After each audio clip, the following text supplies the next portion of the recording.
Subscribe now and press the bell icon. Never miss an update. आज हम 7 chapter coordinate geometry करेंगे। इससे पहले मैं 3 वीडियो डाल चुका हूँ। 7.1 का एक्सरसाइज 7.1 का डाल चुका हूँ, इसमें जिसमें हमने डिस्टेंस फार्मूला और इक्वल डिस्टेंस पढ़ा था। आज हम 7.2 पढ़ेंगे। 7.2 इसमें सेक्शन फार्मूला का यूज है। तो मैं बताया तो सेक्शन फार्मूला होता क्या है। तो ठीक है, चलो स्टार्ट करते हैं। सेक्शन फार्मूला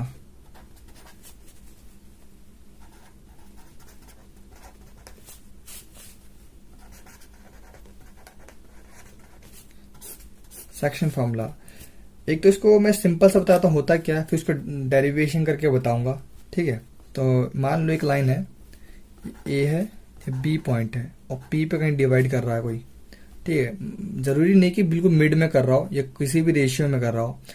तो सेक्शन फॉर्मूले का यूज करते हैं हम कोऑर्डिनेट फाइंड करने के लिए, उस पॉइंट का कोऑर्डिनेट फाइंड करने के लिए जिसमें इस पॉइंट को और इस पॉइंट को डिवाइड कर रहा हो या मतलब सेगमेंट कर रहा हो, जोड़ रहा हो।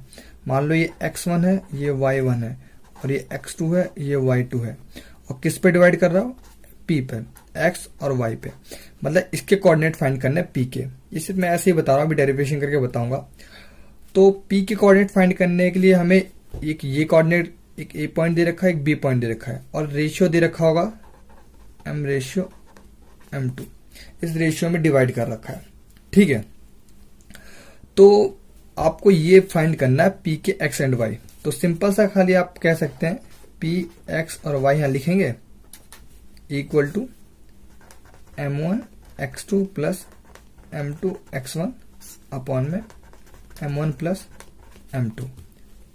एक तो ये हो गया। अब एक होता है m1 y2 plus m2 y1 upon में m1 प्लस m2।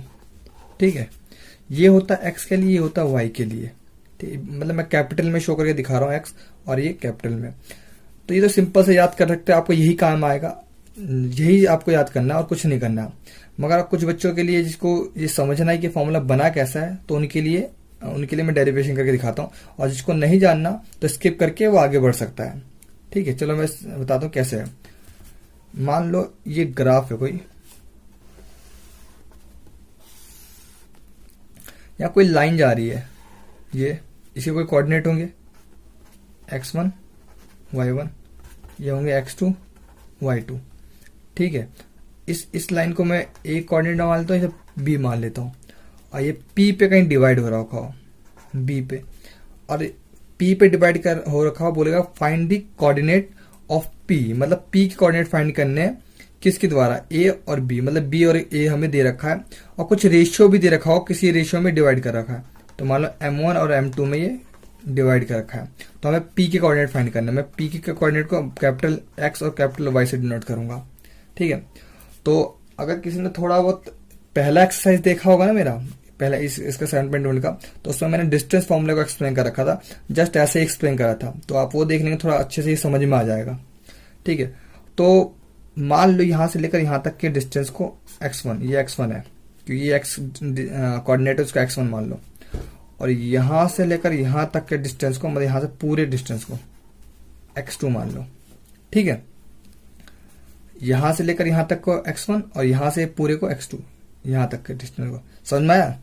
उसके बाद मैं अगर यहां से कोई लाइन ड्रॉ करता हूं, p से मैंने ड्रॉ कर दिया और यहां पर एक ड्रॉ कर देता हूं। क्यों? जितना ये होगा उतना ये भी होगा। पैरेलल रेक्टेंगल बन रहा है, हम सामने साइड बराबर होती है। और इसको मैं कोई नाम दे देता हूँ। इसको मान लो मैंने डी दे दिया, इसे सी दे दिया, ए बी सी। ठीक है, और यहां से लेकर यहां तक के डिस्टेंस x1 हुआ और ये पूरा x2 हुआ। अगर यहां से लेकर मुझे यहां तक के डिस्टेंस क्या मान सकता हूँ? x मान सकता हूँ, कैपिटल में x, यहां से लेकर यहां तक हो।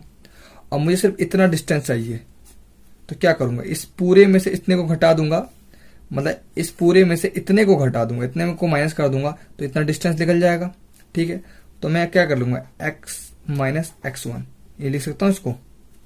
ठीक है, वैसे ही मुझे अगर इतना डिस्टेंस निकालना हो, मान लो AC निकालना हो, तो क्या करूंगा? अगर मुझे AC निकालना हो तो मैं क्या करूंगा? AC निकालने के लिए जाहिर सी बात है, ये x2 है पूरा, दिख रहा है ना आपको, ये x2 है और मैं x1 माइनस कर दूंगा तो इतना पोर्शन निकल जाएगा, मतलब इतना। x2 minus x1। x2 में से अगर x1 माइनस कर दूंगा तो इतना पोर्शन निकल जाएगा AC। आपको समझ में आया? ठीक है। ये अब इसमें थोड़ा कॉन्सेप्ट है, इसमें थोड़ा सा जिस बच्चे ने 6 चैप्टर पढ़ा होगा तो थोड़ा जल्दी समझ में आ जाएगा कि 6 चैप्टर का इसमें यूज है, कि इसमें थोड़ा ट्राइंगल का यूज बहुत है, और ट्राइंगल का पहले थ्योरम यूज होगा, थेल्स थ्योरम, उसका यूज है। मैं आपको बताता हूँ होता क्या थेल्स थ्योरम। इसमें थोड़ा डीपली नहीं बताऊंगा, सिंपल सा बताया तो क्या होता है। मान लो कोई ट्राइंगल है, ये ट्राइंगल है, ट्राइंगल को मैंने किसी पैरेलल, ये लाइन कोई पैरेलल कर रही है, ए बी सी एक ट्राइंगल है, और डी और ई बी सी के पैरेलल है, ठीक है। तो थेल्स थ्योरम कहती है कि ए डी अपॉन में डी बी प्रूफ करना। हम इसको ये भी लिख सकते हैं, ए बी भी लिख सकते हैं, ठीक है। और ए ई अपॉन में ए सी, ये हमें कहती है कब, जब ये इसके पैरेलल हो, ठीक है, ये कहती है। अगर इसको मैं 2 ट्राइंगल बना के शो करके दिखाऊं तो मान लो मैंने एक ट्राइंगल बनाया ऐसे करके ए डी ई, और एक पूरा बड़ा ट्राइंगल ले लिया, ये हो गया ए बी सी, और दोनों ट्राइंगल सिमिलर है तो फिर मैं ये लिख सकता हूँ ट्राइंगल को ए डी, मतलब इसकी हाइट ये बराबर ये ए बी, और ये अपॉन में ये ई है, ए ई अपॉन में ए सी, ये लिख सकता हूं। जस्ट ऐसा ही ये अलग है, ये मतलब इसको शो करके नहीं दिखा रहा मैं, खाली मैं ऐसे ही बता रहा हूं, ये अलग है, खाली बताने के लिए थेल्स थ्योरम। जस्ट इसमें यूज करेंगे हम थेल्स थ्योरम का। कैसे? मान लो एक ट्राइंगल ये है, ठीक है, और एक ये बड़ा ट्राइंगल मान लिया, तो पहले मैंने ट्राइंगल ले लिया कि triangle A P and D, ये डी है, और दूसरा ट्राइंगल ले लिया मैंने ए बी सी, ठीक है। और सिंपल सा लॉजिक है, पहला ये कहना है कि ये 2 ट्राइंगल सिमिलर है या नहीं है। तो सिमिलर कैसे प्रूफ कर सकते हैं? दो चीजों को प्रूफ कर देते हैं, सिमिलर होता है। और ये एंगल सिमिलर होगा, जाहिर सी बात है, और ये वाला एंगल कॉमन होगा इस वाले ट्राइंगल में, और एक ये वाले ट्राइंगल में कॉमन होगा। तो 2 चीज प्रूफ हो गई, तो हमने ये प्रूफ कर दी कि सिमिलर है। मैं ऐसे पूरा खोल के नहीं बता रहा क्योंकि ट्राइंगल का चैप्टर तो है नहीं, खाली मैं आपको समझाने के लिए कि आया कैसा फॉर्मूला, तो इसलिए मैं थोड़ा बहुत बता रहा हूँ, ठीक है। तो ये मैंने सिमिलर प्रूफ कर दिया। जब ये सिमिलर है, ये चीज सिमिलर है, तो जाहिर सी बात है ट्राइंगल क्या आएगा, एपी अपॉन में ए बी होगा बराबर ए डी अपॉन में ए सी के, हो जाएगा ना। बोलो कैसे? जैसे इसमें करा वैसे ही करना, इस ट्राइंगल को और इस ट्राइंगल को बड़े ट्राइंगल ऐसा अलग अलग लिखोगे ना, तो ये ऐसे ही बनेगा। अब एपी की वैल्यू क्या है? एपी की वैल्यू एपी M1 है, तो M1 लिख सकते हैं उसको यहां पर, ठीक है, लिख दिया। उसके बाद ए बी क्या है? ए बी, ध्यान देखना, A B M1 plus M2, तो लिख सकते हो उसे M1 प्लस M2, लिख दिया। इक्वल टू ए डी क्या है? ए डी देखो यहां, ध्यान देखो, ए और डी, ये डी है, याद रखना, ये डी है। ए डी है हमारा x माइनस x1, मैं कैपिटल एक्स ही है, x माइनस x1 अपॉन में, और फिर क्या है लिखा हुआ है ए सी है, तो ए सी की वैल्यू देखो ये है, ये देखो मैं निकाली थी ना एक्स, मतलब इस पूरे में से इतना घटा दोगे तो ए सी निकल जाएगा, x2 माइनस x1 करोगे तो ए सी, तो लिख सकता हूँ उसे x2 माइनस x1, लिख दिया। अब इसे मैं थोड़ा और बता रहा हूँ, ध्यान से देखना, इस चीज को मैं हाँ दोबारा पीछे से बता रहा हूँ, ठीक है, ध्यान से देखना, दिख रहा है ना आपको, यहां था M1 अपॉन में M1 plus M2 equal to था x माइनस x1 अपॉन में x2 माइनस x1, ठीक है। अब क्रॉस मल्टीप्लीकेशन कर दो, ठीक है, क्रॉस मल्टीप्लीकेशन करूंगा तो एक काम करता हूं, मैं इसको खाली यहां ले आता हूं, इसको यहीं रहने देता हूं कैलकुलेशन इजी करने के लिए। M1 प्लस M2, तो ये ब्रैकेट में चला जाएगा x2 minus x1 equal to इधर बचेगा x माइनस x1, ठीक है, दिख रहा है ना। इसको इससे मल्टीप्लाई करो, हो जाएगा तो ये हो जाएगा m1 x2, इसको जब इससे करोगे तो m1 x1 अपॉन में हो जाएगा m1 प्लस m2। ठीक है, अब मैं इस वाले साइड को इधर ले आता हूँ, ये माइनस का जाएगा, वो क्या हो जाएगा प्लस का, x1 इधर हो जाएगा प्लस का, यहाँ x बचा। हमें यही तो निकालना है x, हमें यही x निकालना है। आप देखो फॉर्मूला क्या कह रहा है, इसको ध्यान से समझना। फॉर्मूला कह रहा है कि हमें p के x और y, ये कैपिटल x और कैपिटल y निकालना है। कैसे निकालेंगे, एक ये फॉर्मूला होता है x का और एक ये फॉर्मूला होता है y का, समझे। तो मैं x का भी निकाल रहा हूं बस, फिर y का भी आपको शो करके दिखा दूंगा।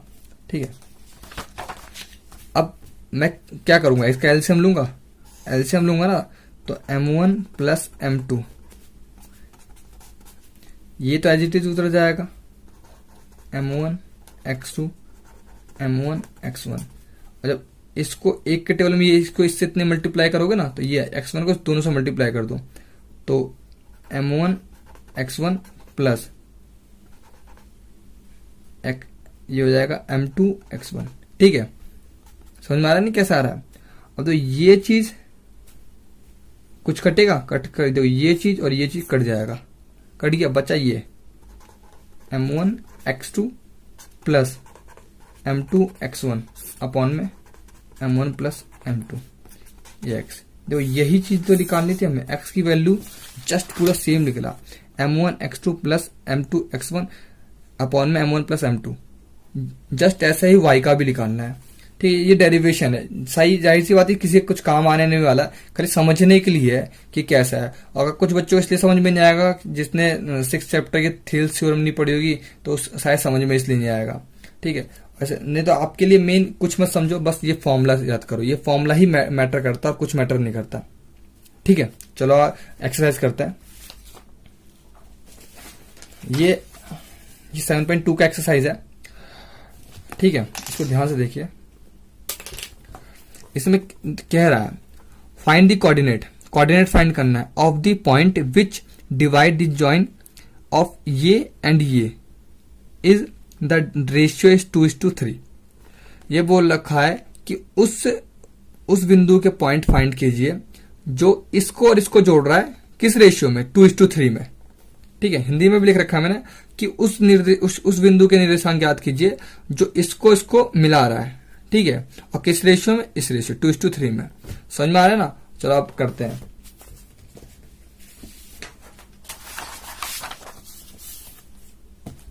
ठीक है, तो ये पहला क्वेश्चन है 7.1 का, 7.2 का सॉरी। ठीक है, फर्स्ट क्वेश्चन। तो आप जरूरी नहीं कि ग्राफ पे शो करके दिखाओ कोऑर्डिनेट को, इस ग्राफ को आप सीधा सिंपल से एक लाइन बना के शो कर सकते हो। तो एक ये कोऑर्डिनेट है, एक ये कोऑर्डिनेट है, दिख रहा है ना आपको। तो मैं इसको यहाँ शो करके दिखाता हूँ कैसे मैंने करा है। तो आप क्या करें, सिंपल सा लॉजिक, आप एक लाइन खींचेंगे, एक का पॉइंट ए में रखना, एक बी रखना। ठीक है, और एक का पी रखना। आप देख रहे हो मिड में रख रहा हूँ, मिड में नहीं है ये खाली एक शो कर दिखाने के लिए है। ठीक है, तो एक्स के कोऑर्डिनेट दे रखे हैं हमें क्या, एक्स के कोऑर्डिनेट रखे हैं -1 और 7, और बी के दे रखे हैं 4 और -3। ठीक है, और पी के कोऑर्डिनेट फाइंड करने, कैपिटल में एक्स कैपिटल में वाई, इसको हमेशा कैपिटल में लिखना। और रेशियो भी दे रखा है हमें 2:3। ठीक है, तो इसको नाम रखना x1 y1 x2 y2। ठीक है, और रेशियो का नाम क्या है, रेशियो यहां लिख सकते हो m1:m2 क्या है हमें दे रखा है 2:3। ठीक है, अब p के कोऑर्डिनेट निकालने, तो यहां पर p के कोऑर्डिनेट निकालने x और y डालोगे, साथ में निकालेंगे। दिख रहा है ना आपको, यहां लिखना m1 x2 plus m2 x1 upon में m1 plus m2 comma m1 y2 plus m2 y1 upon में m1 प्लस m2। ये फॉर्मूला आपका फॉर्मूला जरूर लिखना है। आप फॉर्मूला नहीं लिखेंगे तो काम नहीं चलेगा, और फॉर्मूला लिखने से फॉर्मूले याद भी हो जाते हैं। अब देखो बस मुझे कुछ नहीं देखना, क्वेश्चन देख रहे हैं, मैंने सब चीज नेम तो रख ही दिया है। देखो m1 क्या है 2, तो 2 पुट करोगे, मल्टीप्लाई x2 क्या है, देखो 4 है तो 4 डालोगे, प्लस m2 क्या है 3 है, 3 डालोगे, इनटू x1 क्या है -1 है तो -1 को ब्रैकेट में डालोगे, अपॉन में m1 प्लस m2, m1 2 है प्लस 3, ठीक है, कॉमा। अब यहाँ पुट कर देते हैं, m1 दे रखा 2, y2 दे रखा -3 प्लस m2 दे रखा 3, दिख रहा है ना आपको, एंड y1 दे रखा में 7 इंटू 7 अपॉन में 2 प्लस 3। अब बस पुट करिए, आंसर निकालिए, आराम से निकल जाएगा।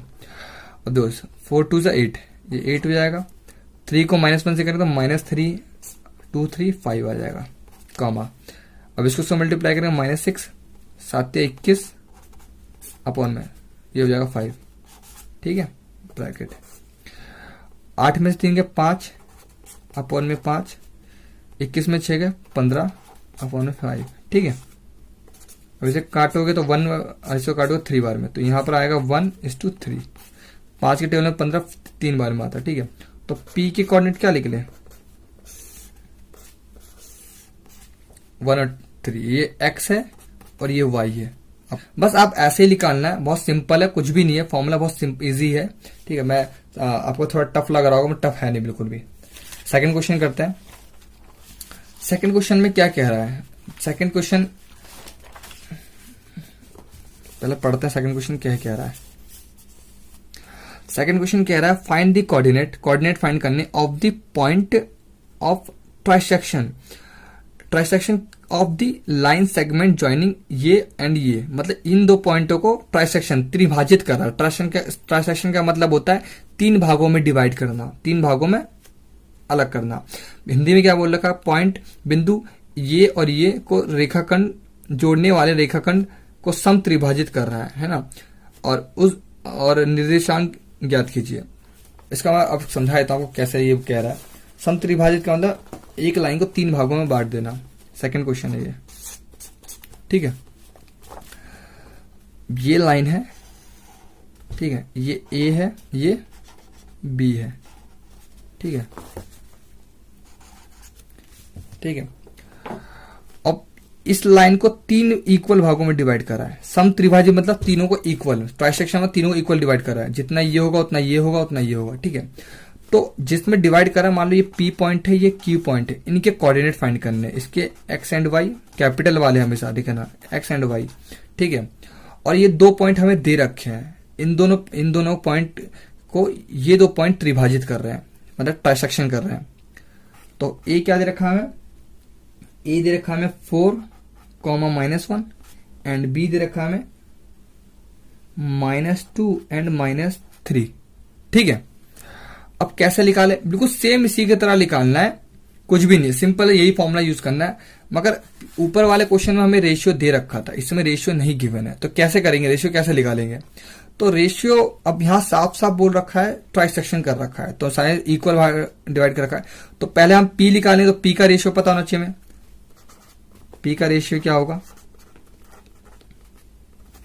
तो कैसे निकालोगे, इसको तो ज्यादा दिमाग मत लगाओ, सोचो। मान लो यहां पर ये 1 है, अब पीछे कितने खाने हैं, 2 है ना, तो 1:2 ऐसे डाल दो। P का रेशियो क्या हो जाएगा, 1:2,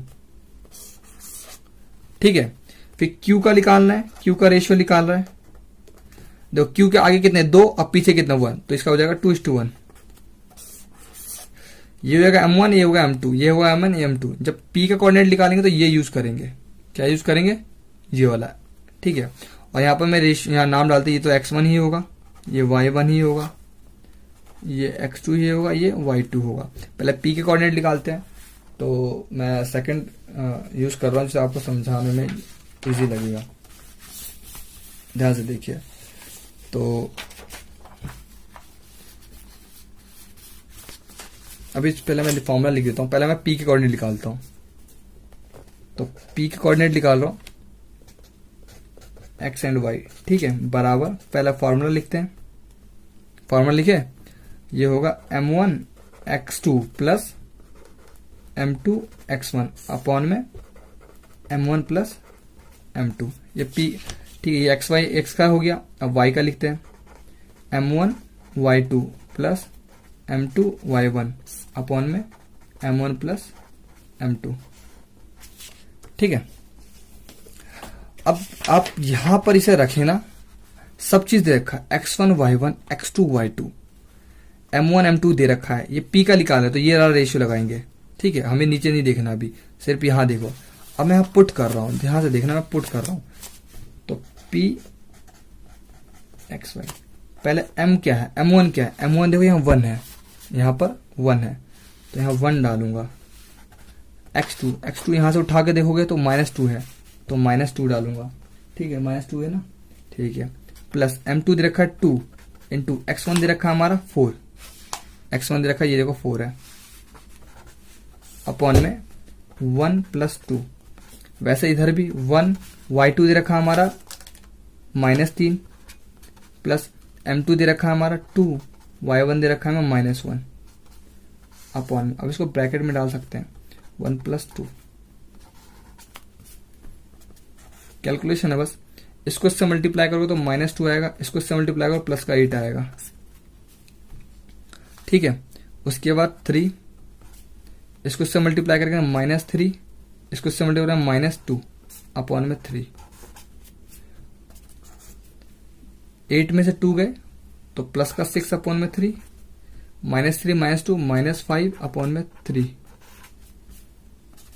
इसको इससे काटोगे तो कितना आएगा 2 बार में, ये तो कटेगा नहीं, तो ये ऐसा ही उतर जाएगा। तो P के कोऑर्डिनेट क्या लिख ले, X एंड Y क्या लिख ले, ये X है ये Y है, ये हमारा निकला ये। ठीक है, और जस्ट ऐसे ही Q का निकालने हैं, तो Q का कोऑर्डिनेट सेम ही लिखना है, आपको कोई दिक्कत नहीं, फॉर्मूला यही लगेगा, M1 X2 plus M2 X1 upon में M1 प्लस M2। ठीक है, वैसे Y का लिख देते हैं M1 Y2 plus M2 Y1 upon में M1 प्लस M2, फॉर्मूला लिख दिया। तो बस इसमें सेम सब चीज रहेगा, यही X1 Y1, यही X2 Y2। ठीक है, बस रेशियो Q वाला लगेगा, ये रेशियो लगेगा, ये M1 है ये M2 है, याद रखना बस। ठीक है, अब देखो मैं पुट कर रहा हूं, ध्यान से देखना। M1 क्या है, M1 है 2, तो 2 पुट कर दिया।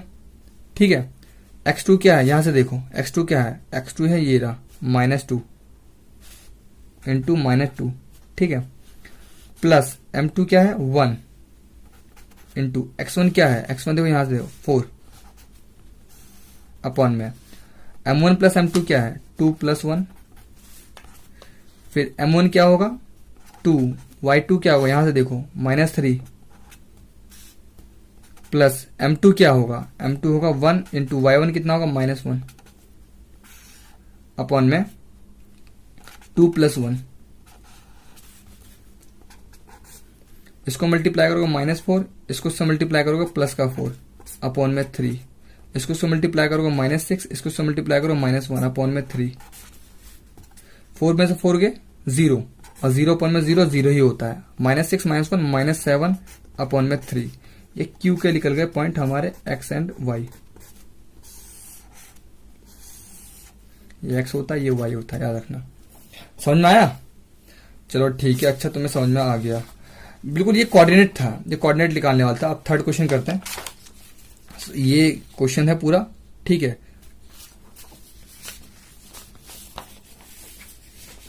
अब थर्ड क्वेश्चन क्या कहता है, थर्ड क्वेश्चन देखना। थर्ड क्वेश्चन कह रहा है, तो इसमें फोर्थ कर रहा हूं मैं, थर्ड है नहीं। थर्ड इसलिए मैंने नहीं लिखा क्योंकि वो थोड़ा बड़ा क्वेश्चन था, बड़ा मतलब वर्डों में ज्यादा लिखा होता। एक तो मैं हिंदी में लिखता, फिर इसे इंग्लिश में लिखता, फिर उसका इसमें थोड़ा ड्रॉ भी करना होता है एक तरह से। तो आप एनसीईआरटी बुक में खोलेंगे तो उसमें आपको पता चल जाएगा वो कितना बड़ा क्वेश्चन है। ऐसा वो इतना इंपॉर्टेंट नहीं, अच्छा क्वेश्चन है मगर इंपॉर्टेंट नहीं है, एग्जाम पॉइंट ऑफ व्यू से वो बिल्कुल ज्यादा इंपॉर्टेंट नहीं है। ठीक है, तो हम डायरेक्टली फोर्थ पे आ गए। तो फोर्थ क्या कह रहा है, फाइंड दी रेशियो। तो इस बार उल्टा कह रहा है, इस बार कोऑर्डिनेट नहीं कह रहा, रेशियो कह रहा है, ratio. Find the ratio in which the line segment joining the point ये एंड ये इज डिवाइड बाय ये बोल रखा है कि find the ratio, ratio find करो जहां पर ये और ये पॉइंट ज्वाइन हो रहे हैं, जिससे इससे ज्वाइन हो रहे हैं, उस वहां से रेशियो फाइंड करना। आपको अनुपात निकालना है, रेशियो मतलब अनुपात बोलता है हिंदी में रेशियो। बिंदु ये और ये को जोड़ने वाला रेखाखंड बिंदु ये है, किस अनुपात में विभाजित कर रहा है, किस अनुपात में, किस रेशियो में डिवाइड कर रहा है। ठीक है, समझ में आ गया, चलो करते हैं।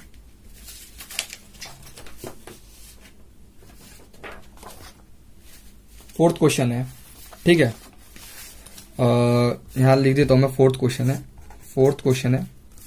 तो पहले मैं एक ड्रॉ कर लेता हूँ कि बोल क्या रखा, कैसे। तो सबसे मैंने सिंपल से क्या कहा था आपको कि आपको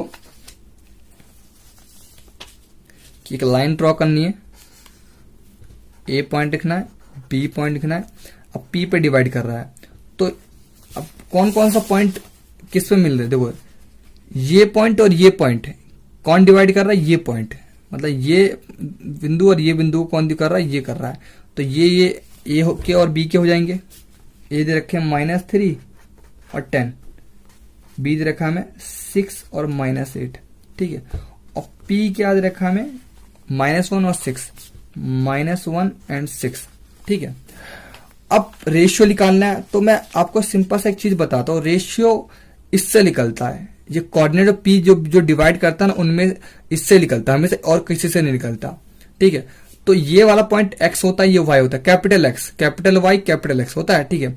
तो इन दोनों में से किसी एक से निकलेगा, ठीक है। आपको याद रखना है कि रेशियो निकलता है जो पॉइंट ए और बी को डिवाइड करता है पॉइंट, उसके कोऑर्डिनेट से निकलता है, उसके एक कोऑर्डिनेट से निकलता है, या तो x से निकलेगा या तो y से निकलेगा। तो हम पहले आप x से निकाल लीजिए या y से लीजिए, दोनों सेम ही आएगा। तो मैं x से निकाल रहा हूं, तो मुझे ये x का फॉर्मूला लगाना पड़ेगा। x का फॉर्मूला क्या होता है, m1 x2 plus m2 x1 upon में m1 प्लस m2, यही होता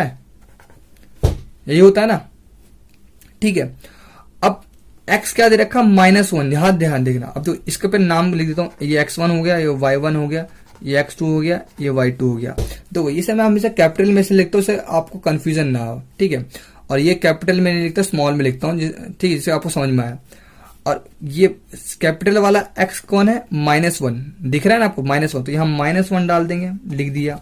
m1 क्या है, ये तो निकालना है हमें, रेशियो तो निकालना है, रेशियो हमें फाइंड करना है, m1 और m2 हमें फाइंड करना है, ठीक है। तो m1 तो हमें पता नहीं है, x2 देखो यहाँ ढूंढो कहां पर है, x2 देखा 6 × 6 प्लस m2 क्या देखा, ये भी निकालना है।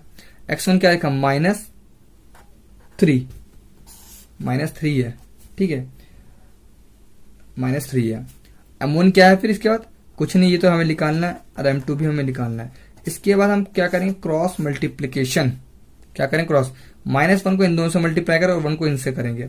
तो जब -1 को इनसे करोगे ना, तो ये दोनों माइनस के हो जाएंगे। मैं फिर भी करके दिखा देता हूं, ब्रैकेट में m1 plus m2 equal to 1 को इससे करेंगे, एज इट इज उतर जाएगा 6m1, इसको इससे मल्टीप्लाई करो -3m2, -1 को दोनों से मल्टीप्लाई करो तो -m1 -m2 equal to 6m1 -3m2, ठीक है।